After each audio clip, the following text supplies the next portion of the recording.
Good evening प्रिय विद्यार्थियों, स्वागत है आपका अभी क्लासेस में। और जो जैक बोर्ड है उन्होंने जैक बोर्ड द्वारा नया जो सिलेबस है वो जारी कर दिया गया है क्लास 10th के विद्यार्थियों के लिए, 2022 और 23 के विद्यार्थियों के लिए। तो आज मैं आपको साइंस का जो सिलेबस है वो समझाने वाला हूं।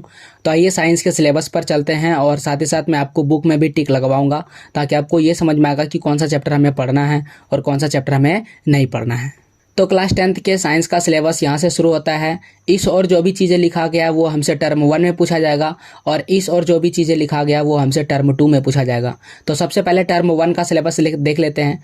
जो साइंस का सिलेबस है उसे 3 पार्टों में बांटा गया है, केमिस्ट्री और दूसरा यहाँ पर देख सकते हैं बायोलॉजी लिखा गया है और एक और होगा फिजिक्स। तो यहाँ पर आप देख सकते हैं फिजिक्स ऊपर में लिखा गया, ऊपर में दिखा देता है ये रहा फिजिक्स। ओके, यहाँ से शुरू हो रहा है फिजिक्स। तो इस तरह से तीनों के बारे में हमें पढ़ना है। तो फिजिक्स में केवल 2 चैप्टर पढ़ना है, प्रकाश का परावर्तन तथा अपवर्तन और मानव नेत्र तथा रंग बिरंगा संसार। अगर हम इसे देखें तो ये रहा प्रकाश परावर्तन तथा अपवर्तन, मानव नेत्र तथा रंग बिरंगा संसार। ये दोनों का दोनों जो है टर्म 1 में पूछा जाएगा। इसके बाद अगर केमिस्ट्री की बात करें तो रासायनिक अभिक्रिया में समीकरण, अम्ल क्षारक एवं लवण, धातु एवं अधातु, ये तीनों जो चैप्टर है ये तीनों लगातार है तो ये तीनों ही पूछा जाएगा। रासायनिक अभिक्रिया एवं समीकरण ये टर्म 1 में पूछा जाएगा। अम्ल क्षार एवं लवण यह भी हमसे टर्म 1 में पूछा जाएगा। धातु एवं अधातु यह भी टर्म 1 में पूछा जाएगा। तो ये हो गया केमिस्ट्री का। अब जरा देख लेते हैं फिजिक्स वाला बायोलॉजी का। तो बायोलॉजी में जैव परक्रम, जीव जनन कैसे करते हैं, प्राकृतिक संसाधनों का पोषित प्रबंधन ये भी पूछा जाएगा। तो आइए आपको दिखा देते हैं। ये रहा जैव प्रक्रम पूछा जाएगा। उसके बाद जीव जनन कैसे करते हैं यह हमसे टर्म 1 में पूछा जाएगा। और उसके बाद प्राकृतिक संसाधनों का संपोषित प्रबंधन ये पूछा जाएगा टर्म 1 में। तो ये रहा टर्म 1 का सिलेबस। फिजिक्स, केमिस्ट्री और बायोलॉजी तीनों का हमने बता दिया।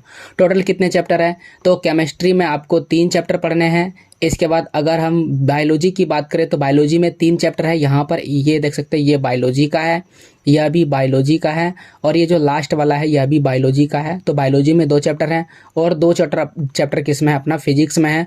तो इस तरह से 3 और 3 6 और 2 फिजिक्स मिला करके हो जाते हैं 8। टोटल हमें 8 चैप्टर पढ़ना है पार्ट 1 में यानी टर्म 1 में।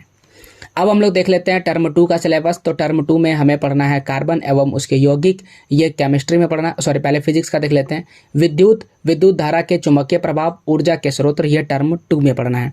तो टर्म 2 का सिलेबस टिक करते हैं, देख लेते हैं। देखिए ये रहा विद्युत धारा के चुंबकीय प्रभाव और ऊर्जा के स्रोत।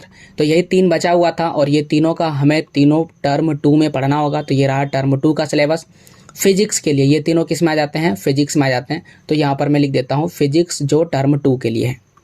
इसके बाद आते हैं केमिस्ट्री की बात करें तो कार्बन और एवं उसके यौगिक तत्वों का आवर्त वर्गीकरण, तो ये दोनों पूछा जाएगा केमिस्ट्री में। तो ये रहा कार्बन एवं उसके यौगिक और तत्वों का आवर्त वर्गीकरण, यह हमसे टर्म 2 में पूछा जाएगा। तो यहाँ पर टर्म 2 लिख देते हैं। और ये दोनों किस में आ जाते हैं? ये दोनों आ जाते हैं केमिस्ट्री में। अब जरा देख लेते हैं बायोलॉजी में कौन कौन सा पूछा जाएगा। नियंत्रण एवं समन्वय, आनुवांशिकता एवं जैव विकास और हमारा पर्यावरण। तो ये रहा नियंत्रण एवं समन्वय, बायोलॉजी का है दूसरा चैप्टर। दूसरा टर्म में पूछा जाएगा आनुवांशिकता एवं जैव विकास, यह भी दूसरे टर्म में पूछा जाएगा। और लास्ट बचता है हमारा पर्यावरण, यह भी दूसरे टर्म में पूछा जाएगा। तो अगर पूरे बुक को गौर से देखें तो आपको 16, 15, 14, 13, 12, 11, 10, 9, 8, 7, 6, 5, 4, 3, 2, 1 यानी एक भी चैप्टर छूटा हुआ नहीं है। सारा का सारा चैप्टर पूछा जा रहा है। कुछ चैप्टर टर्म 1 में पूछा जा रहा है और कुछ चैप्टर जो है वो टर्म 2 में पूछे जा रहे हैं। यानी कि आपको पूरा का पूरा बुक जो है वो पढ़ना है पूरे डिटेल में। तो ये था आपका सिलेबस और उम्मीद है आपको टर्म 1 और टर्म 2 बेहतर समझ में आ गया होगा सिलेबस के अनुसार। और अगर कोई भी डाउट है तो ज़रूर कमेंट करें। रंजित सर आपको ये सारे जो है तैयारी करवाएंगे। तो जुड़िए मेरे चैनल से, इसमें से कुछ वीडियो मेरे चैनल पर पहले से अवेलेबल है, वह सब मैं आपको रिकमेंडेड कर दूंगा। तो प्लीज़ चैनल को लाइक कीजिए और वीडियो को लाइक कीजिए, चैनल को सब्सक्राइब कीजिए और हमसे जुड़िए और ऐसे और भी बेहतर वीडियोज़ के लिए सब्सक्राइब कीजिए। तो पूरा वीडियो देखने के लिए थैंक यू। जय हिंद, जय भारत, वंदे मातरम।